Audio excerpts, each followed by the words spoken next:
Board निकाल।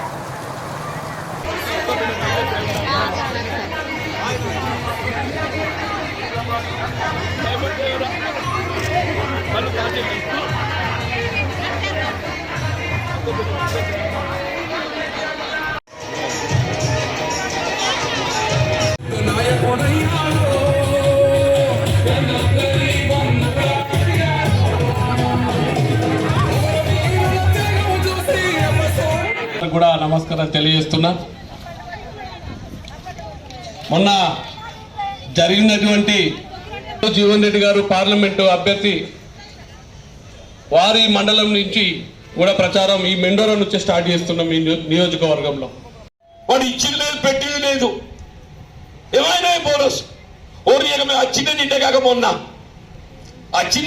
మొన్న నడిచేది వేసకి పంట. మన పంట ఎప్పుడైతే కరి పంట వానకాలం, వానకాలం పంటకి ఏదైతుందో తల్లి వరి ధాన్యం ఎంత పండిండవా క్వింటల్గా 500 రూపాయల బోనస్. ఇలా కాంగ్రెస్ ప్రభుత్వం రేవంత్ రెడ్డి గారి ఆలోచన విధానం అని చెప్పంటాను. మా మిత్రుడు సునీల్ రెడ్డి బాధ్యత అని చెప్పంటాను. నేను రైతాంగాన్ని రుణమాఫీ అయ్యా 8/9 2008-9 అన్నా. నేను మంత్రుడు అన్నాడు, ఎవరు కూడా ఊహించలే. రైతులు రుణమాఫీ చేయడం ప్రభుత్వం ఎవరు ఊహించలేదా? అడగకుండా పెట్టే తల్లి అన్నట్టు ఏదైతున్నదో ఏక మొత్తంగా 1,00,000 రూపాయలు రుణమాఫీ చేసింది కాంగ్రెస్ పార్టీ. నిజమా అబద్ధమే? గుర్తు చేసుకోండి ఒకసారి. 15 సంవత్సరాల క్రితం రాజశేఖర్ రెడ్డి గారు ముఖ్యమంత్రిగా, సోనియా గాంధీ గారు యూపీఏ చైర్పర్సన్, మన్మోహన్ గాంధీ గారు ప్రధానమంత్రి. మా రైతాంగం పెట్టుబడి సమకూరక అప్పుల పాలవుతున్నాడు. నేను రైతులు రుణమిత్రులు చేస్తా 1,00,000 రూపాయలు ఏక మొత్తంగా మాఫీ చేసిన ఘనత కాంగ్రెస్ పార్టీ అని చెప్పి. నిజమా అబద్ధమే? అప్పు మాఫీ చేయమంటే ఇదే భాజపా పువ్వు గుర్తు ఏమంటది, ఓహో ఈ యొక్క రైతులకు అప్పు మాఫీ చేస్తే సోమరిపోతు రైతులంట. చూడబోయా అరవింద్ గారు ఏమన్నాడికైనా రైతులకు అప్పు మాఫీ చేస్తే సోమరిపోతు అవుతామంట మనం. మరి అదే బడా వ్యాపారవేత్తలు అంబానీ అదాని లాంటి వాడికి ఏదైతుందో 16 లక్షల కోట్లు మాఫీ చేసిండే. అంబానీ అదాని లాంటి బడా వ్యాపారవేత్తలకు 16 లక్షల కోట్లు మాఫీ చేసిండే. మరి వాళ్ళు సోమరిపోతులు కారే? భాజపా భారతీయ జనతా పార్టీ ఏ విధంగా పెట్టుబడిదారు వర్గాలు కొమ్ము కాస్తుందో చూడండి అని చెప్పండి. కాంగ్రెస్ పార్టీ రేపు ఖరీఫ్ పంట నాటికి రైతు చెల్లించవలసిన అప్పు చెల్లించవలసిన అవసరం లేదు.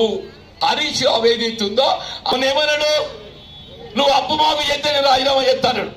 ఇవాళేమంటుండు, అప్పు మాఫీ అంటలేడు, అప్పు మాఫీతో పాటుగా నువ్వు అన్ని చేస్తే నేను చెప్తాను. ఎందుకు మాట తప్పుతున్నావే అంటే ఏంటి?